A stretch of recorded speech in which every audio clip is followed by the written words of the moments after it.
My breath caught in my throat as I ducked behind a humming generator in the basement of Chicago's Northwestern Memorial Hospital. The shrill wail of alarms echoing from the 15th floor where I'd just seen Mr. Alexander Thornton's eyes snap open, his gaze piercing mine for a fleeting moment before I bolted. My 10-year-old legs trembling as Officer Kessler's boots stomped closer, his voice barking, "You can't hide forever, you little troublemaker." I'm Elijah Carter, a black kid who'd been dodging the world's sharp edges since Mama died 9 months ago. Her asthma attacks brushed off by doctors who saw her Southside address and labeled her hysterical instead of saving her. My hands clutched my worn backpack, my hope jar inside jangling with bottle caps, CTA tokens, and paper fireflies I'd folded from torn posters, each one a flicker of the dreams I held tight despite the city's cold indifference. Those alarms meant Mr. Thornton, a real estate tycoon comatose for 3 years, was awake, and the wild thought that my whispers, my songs, my stories had sparked it, sent my heart racing. Had I done this? Or was I about to lose everything to Kessler's wrath? Mama's death had broken me. She'd collapsed in our Englewood apartment, 5 miles from this hospital, after doctors sent her home with a pat on the shoulder, their notes calling her overreactive because of her skin. Her pain dismissed as typical for folks like us. I'd slipped past social workers, scared of foster homes where kids whispered about neglect, and survived by scavenging deep dish scraps from Pickwad's Pizza. My timing honed to catch the 10 p.m. toss-outs before they froze in the 10 degrees Fahrenheit Chicago wind. The Harold Washington Library was my refuge, where I'd pore over books about inventors like George Washington Carver, sketching the city's bridges and faces in my street journal, each line a lifeline to Mama's voice saying, "Elijah, you're gonna change the world." I'd draw the cloud gate's shimmering curves or the weary smile of a street vendor, their rare kindness a spark in my gray days. One bitter night, with the wind chill at 0 degrees Fahrenheit, I crept into the hospital's loading dock, 4 miles from my usual alley, the antiseptic smell hitting me like a punch, dragging up memories of Mama's final visit when a nurse had sighed, "She's just stressed," ignoring her gasps. I found a corner among supply crates, my hope jar a quiet comfort, its fireflies glowing in my mind. Nights later, curiosity tugged me to the 15th floor, where Mr. Thornton lay. His still form dwarfed by machines, a giant felled by a stroke at a field museum gala. His name lit a memory. 2 winters ago, a man had stopped his car for Mama and me, drenched after her 4-mile diner shift, offering a ride and $600 for warmer nights. I stared at his face, tubes framing it, and whispered, "That was you, right?" That night I started talking, my voice a thread in the dark, sharing how a clerk near the Art Institute accused me of stealing for touching a $1 notebook, or how Ms. Lena, a librarian with a soft smile, let me stay late, slipping me a muffin. I read him Bridge to Terabithia, my fingers trembling on the pages, and sang Swing Low, Sweet Chariot, Mama's hymn, hoping it'd reach him through the silence.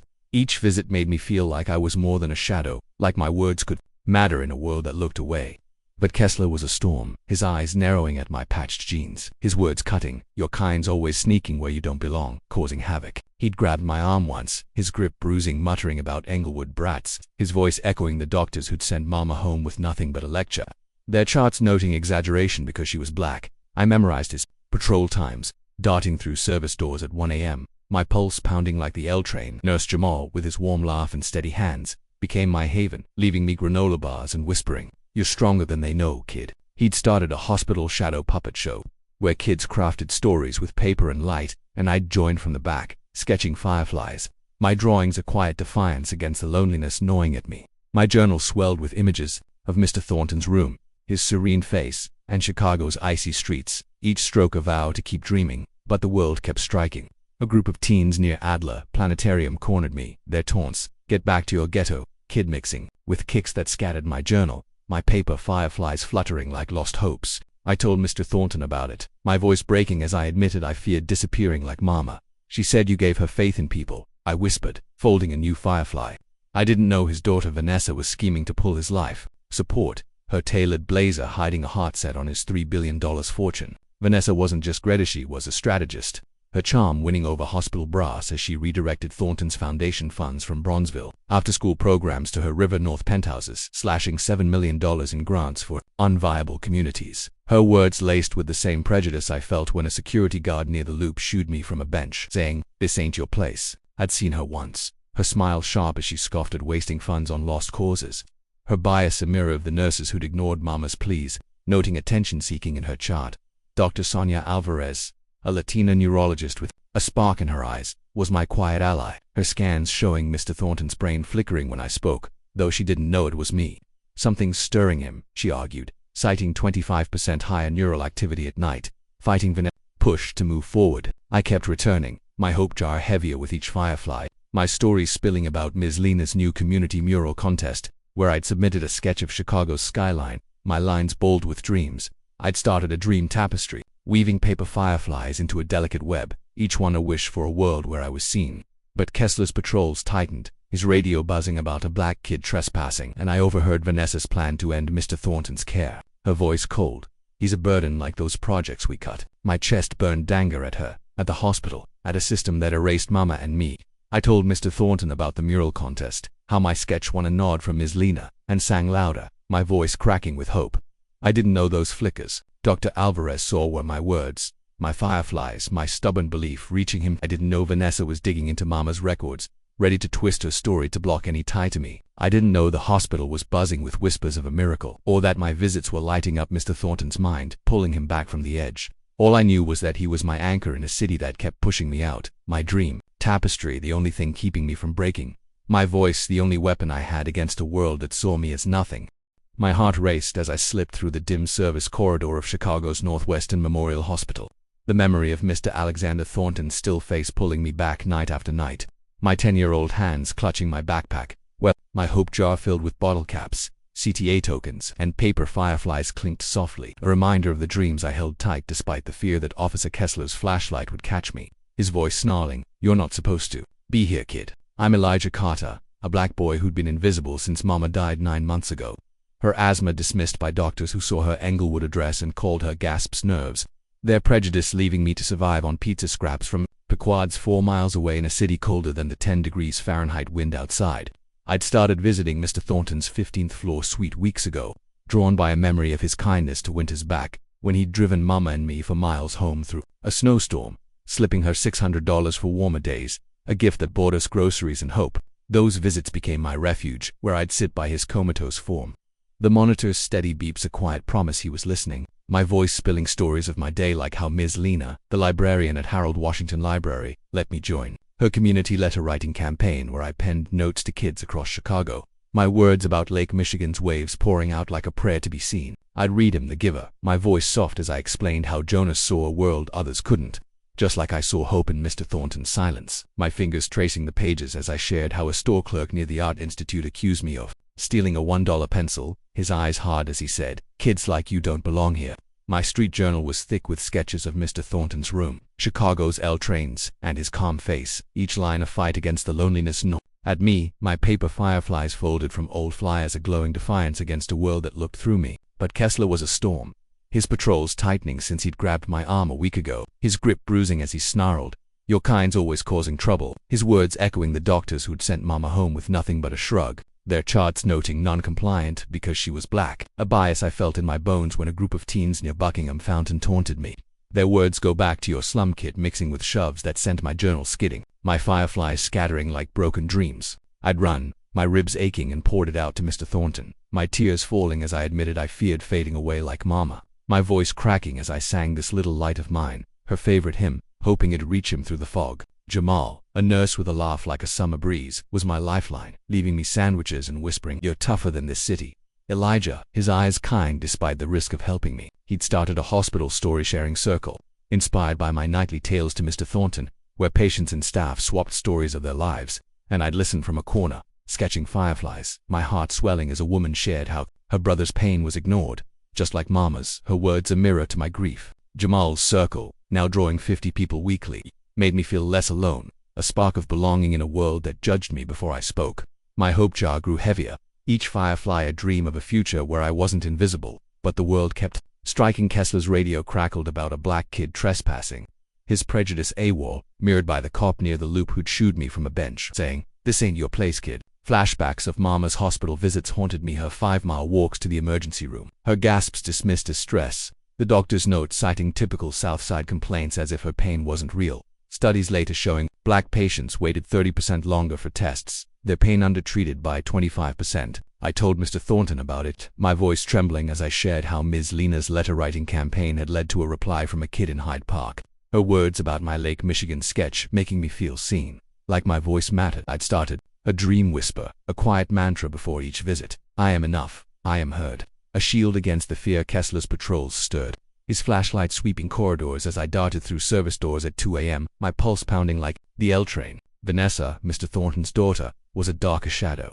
her tailored heels clicking as she met with hospital brass, her eyes on his $3 billion fortune, her voice cold as she dismissed charity cases like me in a conference room 3 floors below. Her prejudice a blade that cut deeper than Kessler's slurs. Vanessa wasn't just greedy, she was a strategist. Her charm masking a venom that redirected Thornton's foundation funds from Englewood youth centers to her River North condos, slashing $10 million in grants for low-impact communities. Her words echoing the nurses who'd ignored Mama's pleas, noting exaggeration in her chart. I'd seen her once, her smile sharp as she scoffed at wasting funds on lost causes. Her bias a mirror of the security guard near Adler Planetarium who'd accused me of stealing a $1 notebook, saying, "Kids like you always take." Dr. Sonia Alvarez, a Latina neurologist with a fire in her eyes, was my hidden champion, her scans showing Mr. Thornton's brain sparking when I spoke. A 25% spike in neural activity at night, though she didn't know it was me. Something's reaching him, she argued, fighting Vanessa's push to move forward, her voice fierce as she cited data on coma patients responding to familiar voices. My dream tapestry, a web of paper fireflies, grew longer, each fold a wish for a world where I was seen. My stories spilling about Ms. Lena's new community storytelling workshop, where I'd shared a tale about Mama's strength, my words, earning nods from strangers, making me feel like I belonged. But Vanessa's shadow deepened. She'd hired a private investigator to dig into hospital security logs, aiming to pin trespassing on me. Her lawyer overheard 2 floors above saying, "Make sure that kid's gone before the board notices." Her plan to erase my visits was a chilling echo of the system that erased Mama. Her prejudice a wall I felt when a teacher near Millennium Park questioned my presence at a library event, saying, "Are you supposed to be here?" My chest burned anger at Vanessa, at the hospital, at a world that judged me before I spoke. But I kept returning, my hope jar heavier with each firefly, my dream whisper stronger each night. I told Mr. Thornton about the workshop, how sharing Mama's story felt like shouting into the void, and sang louder, my voice trembling with defiance, hoping he'd hear me through the coma's fog. I didn't know those sparks Dr. Alvarez saw were my words, my fireflies, my stubborn hope reaching him, pulling him back from the edge. I didn't know Vanessa was plotting to pull his life support, her charm convincing the board his recovery was a lost cause. All I knew was that Mr. Thornton was my anchor, my story's the only thing keeping me from breaking. My dream whispered the only shield against a city that kept trying to silence me, and the fear that Vanessa's power would crush us both before he could know the boy who lit his darkness. My breath hitched as I crouched behind a stack of medical supply crates in a cramped storage closet at Chicago's Northwestern Memorial Hospital. The piercing shriek of alarms from Mr. Alexander Thornton's 15th floor suite slicing through the air like a siren, my 10-year-old mind reeling from the moment his eyes snapped open, locking onto mine as I whispered, "Please, you can't leave me." My trembling hand brushing his, a desperate plea that sparked a miracle I could barely comprehend. I'm Elijah Carter, a black kid who'd been dodging the world's sharp edges since Mama died 9 months ago. Her asthma attacks dismissed by doctors who saw her Englewood address and scribbled overreactive instead of running tests. Their prejudice, a wall that left me alone in a city colder than the 8 degrees Fahrenheit wind howling outside. I'd been sneaking into Mr. Thornton's room for weeks, drawn by a memory of his kindness to winters back when he drove Mama and me for miles home through a blizzard, pressing $600 into her hand for warmer days, a gesture that bought us groceries and a flicker of hope. Now, hidden among shelves of bandages and bleach, my hope jar brimming with bottle caps, CTA tokens, and paper fireflies clinked softly in my backpack, my street journal inside, its pages thick with sketches of Mr. Thornton's serene face, Lake Michigan's shimmering waves, and Chicago's L trains. Each line a rebellion against the fear that Officer Kessler would drag me away, his slurs like Southside troublemaker echoing the bias that erased Mama that morning. I'd overheard the devastating truth in a hushed conversation for floors below. Vanessa, Mr. Thornton's daughter, was pushing to pull his life support, her voice sharp as she told the hospital board, "He's a financial drain. His wealth is better spent elsewhere," her eyes glinting with plans for his $3 billion empire. Vanessa wasn't just greedy, she was a calculated predator, her polished charm swaying the board while she gutted Thornton's foundation, redirecting $15 million from Bronzeville after-school programs to her River North penthouses, her emails dismissing black communities as low-value investments, a prejudice that mirrored the security guard near the Willis Tower who'd shooed me from a bench, snarling, "This ain't your place, kid." Nurse Jamal, my rock with his warm laugh and steady hands, had slipped me a note through the closet door. "Board's voting tomorrow to disconnect him. Stay hidden, Elijah." My chest burned, the thought of losing Mr. Thornton like I'd lost Mama tearing through me, my nightly visits reading The Giver, singing Swing Low, Sweet Chariot, sharing stories of my day, the only place I felt seen in a world that looked through me. That night, 1 a.m., I'd dodged Kessler's flashlight, my sneakers silent on the tiled floor, and slipped into Mr. Thornton's room. My dream tapestry, a delicate web of paper fireflies draped over my lap, each fold a prayer for a miracle. I sang Mama's hymn, my voice quivering as I told him about Ms. Lena's new community youth poetry slam 3 miles away at Harold Washington Library, where I'd shared a poem about being followed in a store near Adler Planetarium, my words about unfair treatment earning nods from other kids, their claps making me feel like I wasn't alone. I'd left a sketch of Chicago's skyline, its towers glowing under a crescent moon, on his bedside table, whispering, "You helped us once. I need you to fight now." My fingers brushed his hand, and that's when it happened. His eyes opened, monitors surging, alarms screaming like a Chicago storm. And I dove into the closet as nurses swarmed in, Dr. Sonia Alvarez shouting, "He's responsive. Get the team now." My heart pounded. Had my fireflies, my songs, my stories done this? Dr. Alvarez, her eyes blazing with wonder, noted a 45% spike in neural activity, her charts tying the surges to my 2 a.m. visits, though she didn't know it was me. Her data citing studies that coma patients respond to familiar voices, a fact. She'd argued fiercely against Vanessa's push to let him go. The hospital buzzed with talk of a Chicago miracle. News vans 6 miles away at Millennium Park clamoring for footage. Their reporters calling it a South Side sensation, but I stayed hidden. Kessler's radio crackling about a black kid trespasser, his bias a mirror of the doctors who'd dismissed Mama's gasps, noting typical South Side complaints in her chart. Studies later showing black patients waited 35% longer for tests, their pain undertreated by 30%. Jamar found me, his face tense, slipping me a volunteer badge to blend in, whispering, "Kessler's got grainy footage. Lie low, Elijah." I nodded, my journal open to a sketch of Mr. Thornton's waking eyes, my thoughts a whirlwind of awe and terror. Did he remember me, or was I just a ghost in his foggy mind? Mr. Thornton, frail but fierce, scribbled in a recovery notebook. Fragments of my stories, Jonas's courage, my hymns haunting his dreams, his hoarse voice demanding, "Find the boy who sang to me." He learned of Vanessa's betrayal, her slashing $18 million from a Southside tech lab to fund her loop art galas, her prejudice clear in memos calling black communities unprofitable risks, a betrayal that echoed the store clerk near Buckingham Fountain who'd accused me of stealing a $1 pencil, saying, "Your kind always takes." Vanessa's claws dug deeper. She'd hired a private investigator to scour security tapes, aiming to pin vandalism on me. Her lawyer overheard 3 floors above saying, "Bury that kid's story. He's a threat to our plans." Her scheme twisted Mama's memory, digging up her medical records at visits, 5 miles each way, dismissed as stress to paint her as reckless, a calculated lie to sever any tie to Mr. Thornton. Her prejudice echoing the nurses who'd noted exaggeration in Mama's chart, their bias a death sentence that left me alone. Ms. Lena, my librarian ally, had launched a hospital candlelight prayer vigil, 50 kids and parents gathering in the lobby, their candles glowing as they chanted for justice and care. Inspired by my poetry slam words about Mama's unfair treatment, though they didn't know my name. I watched from a stairwell, sketching their flickering lights, my heart swelling with a strange pride I'd sparked something, even if I was still a shadow. Jamal's story-sharing circle, now a weekly event with 60 attendees, grew stronger, patients sharing tales of ignored pain. One man's story about his sister's dismissal echoing Mama's, his words a mirror to my grief. But Kessler's boots thudded closer, his radio buzzing about suspicious activity, and I overheard Vanessa's latest move. She'd bribed a hospital administrator to flag my visits as disruptive, her prejudice fueling Hunt, her words a chilling echo of the teens near the Art Institute who'd taunted, "You don't belong here, kid." My thoughts raced. Had my voice really woken Mr. Thornton, or was it a fluke that had cost me everything? I remembered Mama's words, "Good hearts find you, Elijah," and whispered my dream whisper, "I am enough. I am heard," to steady my shaking hands, my fingers tracing the fireflies in my journal. Dr. Alvarez, risking her career, slipped. Jamal a note, "Thornton's asking for a boy with stories. Protect him." A mind spun. Could a man like him really want a kid like me? A boy from Englewood with nothing but a jar of dreams. Vanessa's lies cut deeper. She'd spread rumors to the board, calling my visits suspicious behavior. Her prejudice a wall that echoed the cop near the loop who'd said, "This ain't your place."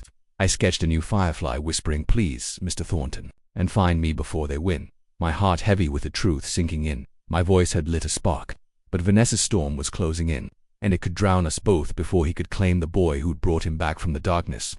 My breath caught in my throat as I lay in the pediatric ICU of Chicago's Northwestern Memorial Hospital, my 10-year-old body shivering under heated blankets, my fever-clouded eyes catching Mr. Alexander Thornton's weathered face as he leaned over me, his voice raspy but steady, reading The Giver aloud, his gaze softening with a recognition that sent a spark through my chest. His whispered, "You're the boy who sang." making my heart leap even as I fought to stay conscious. Terrified that Officer Kessler's boots, echoing somewhere in the halls 5 floors below, would drag me away from the only person who saw me as more than a shadow. I'm Elijah Carter, a black kid who'd been dodging Chicago's icy streets since Mama died 9 months ago. Her asthma dismissed by doctors who saw her Englewood address and labeled her hysterical. Their prejudice a wall that left me scavenging deep dish scraps from Pickwat's Pizza, 4 miles away, and sketching my dreams in a street journal to hold on to her memory.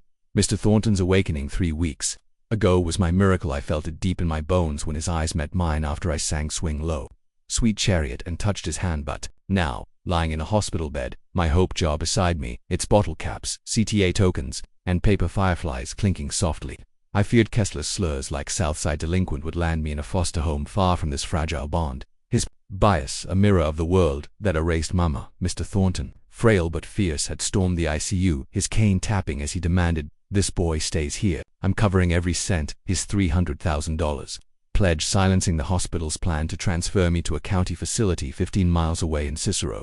Their assumption that I was a runaway stinging like the teens near Buckingham Fountain Hood, taunted, "Go back to your slum, kid." Their shoves bruising my ribs. Dr. Sonia Alvarez, the Latina neurologist who'd tracked Mr. Thornton's brain spikes, had pieced together my role, her charts showing 40% higher neural activity during my 2 a.m. visits. Her note to Nurse Jamal reading, "This is the boy who woke him. Thornton must know." Jamal, my anchor with his warm laugh and steady hands, had launched a hospital memory quilt project, inspired by my Firefly sketches, where patients stitched patches to honor loved ones, and I'd watched from my bed, sketching a quilt square of Mama's smile, my heart swelling at the thought that my presence had sparked something bigger than myself. Mr. Thornton sat by me, his recovery notebook filled with fragments of my hymns and stories, his voice trembling as he whispered, "I heard you, Elijah," reversing our roles as he read to me, his eyes searching for the kid who'd pulled him from the void. I woke briefly, my voice faint. "You really heard me." Before slipping back into sleep, my dream tapestry, a delicate web of fireflies stuck under my pillow, a symbol of the hope I clung to despite the fear clawing at me. Mr. Thornton dug deeper, his team uncovering Mama's medical records, visits, 5 miles each way on foot, dismissed as stress despite her gasps. A pattern, Dr. Alvarez confirmed. Black patients waited 35% longer for tests, their pain undertreated by 30%. Her data citing studies showing black women received 25% fewer diagnostic scans than white patients for similar symptoms. He found Thornton Enterprises had rejected Mama's job application 6 years ago for a data analyst role, citing her Englewood zip code in a policy. Vanessa, his daughter, had enforced denying Mama health insurance that could have caught her asthma early. At a hospital meeting 2 miles from Chicago's City Hall, Mr. Thornton stood, his cane steady, presenting this data. "This system failed Tamara Carter and her son. I'm funding $20 million for clinics, staff training, and community oversight to right this wrong." His words were a thunderclap, shaking the room. But Vanessa's shadow loomed darker, her tailored coat swishing as she orchestrated a media campaign 7 miles away at WGN Studios, leaking stories that I was a dangerous vagrant to discredit. Mr. Thornton's recovery, her voice icy as she told the board, "He's delusional, swayed by a street kid with no claim to his legacy." Vanessa wasn't just greedy, she was a master manipulator, her private investigator scouring security tapes to pin trespassing on me. Her lawyer overheard 3 floors above saying, "Erase that kid's story. He threatens our control of the estate." She dug up Mama's records, twisting them to paint her as reckless, a calculated lie to block Mr. Thornton's guardianship bid. Her prejudice echoing the nurses who'd noted exaggeration in Mama's chart, their bias a death sentence that left me alone. Vanessa's latest move was a legal filing to declare Mr. Thornton mentally unfit, her team arguing his obsession with a homeless child proved cognitive impairment. Her charm swaying hospital brass while she redirected $20 million from a Southside tech lab to her Lupart Gallus, her emails dismissing black communities as unprofitable liabilities. Her manipulation extended to corporate sabotage, her allies at Thornton Enterprises quietly shelving a minority hiring program that could have employed 500 Englewood residents. Her memos citing cultural mismatches that reeked of the same bias I'd felt when a security guard near the Art Institute shooed me from a bench, snarling, "This ain't your place, kid." Ms. Lena, my librarian ally, had launched a community justice forum at Harold Washington Library, 3 miles away, where 60 locals shared stories of healthcare bias. Inspired by my leadership forum words about Mama's mistreatment, though they didn't know my name, I listened from my ICU bed, sketching their raised fists, my heart lifting with a strange pride I'd sparked something, even if I was still a shadow. Jamal's quilt project grew, patients stitching patches for lost loved ones, one man sharing how his mother's pain was ignored, just like Mama's, his story echoing mine as he sewed a rose for her. But Kessler's patrols tightened, his radio buzzing about suspicious activity. And I overheard Vanessa's lawyer pushing for my transfer, saying, "He's a liability, ship him out." My thoughts raced ahead, my voice woken Mr. Thornton, only to trap me in a system that saw me as nothing. I remembered Mama's words, "Good hearts find you, Elijah," and whispered my hope chant, "I am enough. I am heard," to steady my fear, my fingers tracing the fireflies in my journal. Dr. Alvarez, risking her career, told Jamal Thornton's fighting for Elijah. He knows he's the key to his recovery. My mind spun. Could a man like him really care for a kid like me? Oh, boy from Englewood with nothing but a jar of dreams. Vanessa's lies cut deeper. She'd fed the media a narrative that I was a disruptive influence, her prejudice fueling Kessler's hunt. Her words a chilling echo of the cop near the loop who'd said, "You don't belong here, kid." I sketched a new firefly whispering, "Please, Mr. Thornton, find me before they win." My heart heavy with the truth sinking in. My voice had sparked a miracle. But Vanessa's storm was closing in, and it could erase us both before he could claim the boy who'd brought him back from the darkness. Mr. Thornton's resolve grew, his team uncovering more. Vanessa had pressured board members to resign, replacing them with allies who approved her funding cuts, her emails revealing a plan to sell Thornton Enterprises' community outreach division to a developer, erasing Mama's chance at a job that could have saved her. He met with local activists from miles away at a South Side community center, their voices rising in a justice forum, sharing stories of ignored pain, their anger mirroring mine as I listened on a hospital radio, sketching their resolve. Miss Lean forum grew, drawing 100 attendees, their stories of bias fueling a petition for hospital reform, signed by 500 locals, inspired by my words about Mama, though I remained unnamed. Jamal's quilt project expanded, patients stitching a massive tapestry in the hospital lobby, each patch a story of loss, one woman weeping as she sewed a heart for her brother, dismissed like Mama. Kessler's hunt intensified, his flashlight sweeping stairwells, his radio crackling about a black kid causing trouble. And I overheard Vanessa's latest scheme. She'd bribed a hospital administrator to falsify security logs, framing me for vandalism to justify my removal. My fear surged, but so did my defiant side. Sparked Mr. Thornton's awakening, and I wouldn't let Vanessa's lies erase me. I whispered my hope chant louder, my journal opened to a sketch of Mama's face, her smile a beacon. Mr. Thornton, learning of my sketches through Jamal, requested one, a firefly drawing now pinned to his wall, his voice firm. "This boy saved me. I'll save him." His guardianship bid faced resistance, the hospital citing policy for uninsured minors, but his $50,000 donation to the ICU silenced them. Vanessa's media campaign escalated, a WGN anchor 7 miles away calling me a troubled youth, her lies spreading like wildfire, her prejudice a mirror of the nurse who'd noted non-compliance in Mama's chart. I sketched another firefly, my heart pounding with a truth I clung to. My voice had power, but Vanessa's storm was a tidal wave, and it could drown us both before Mr. Thornton could claim the boy who'd lit his way back. My knees shook as I stood in the towering chambers of Chicago's county courthouse, 3 miles from Lake Michigan's shimmering edge, my 10-year-old heart pounding like a drum as Judge Clara Monroe's gavel hung in the air, her piercing gaze fixed on Mr. Alexander Thornton and me, her voice laced with skepticism as she questioned whether a white billionaire from the Loop could raise a black boy from Englewood. My fingers clutching my hope jar, its bottle caps, CTA tokens, and paper, fireflies clinking softly, a quiet anchor in the storm of a battle for a family I'd never dared imagine. I'm Elijah Carter, a kid who'd been dodging Chicago's icy streets since Mama died 9 months ago. Her asthma dismissed by doctors at Northwestern Memorial Hospital who saw her Southside address and labeled her hysterical. Their prejudice leaving me to survive on deep dish scraps from Pickwat's Pizza 4 miles away, sketching my dreams in a street journal to keep her memory alive. Mr. Thornton's awakening 3 months ago was my miracle. It sparked when I sang Swing Low, Sweet Chariot, and touched his hand, his eyes meeting mine in a moment that changed everything. But my collapse near Lake Michigan in 8 degrees Fahrenheit cold, my hypothermia landing me in the hospital's ICU, had nearly torn us apart until Mr. Thornton's $300,000 pledge kept me from a county facility 15 miles away in Cicero, his voice reading The Giver by my bedside, a lifeline as I fought pneumonia. Now, in this courtroom, Vanessa, his daughter, stood across from us,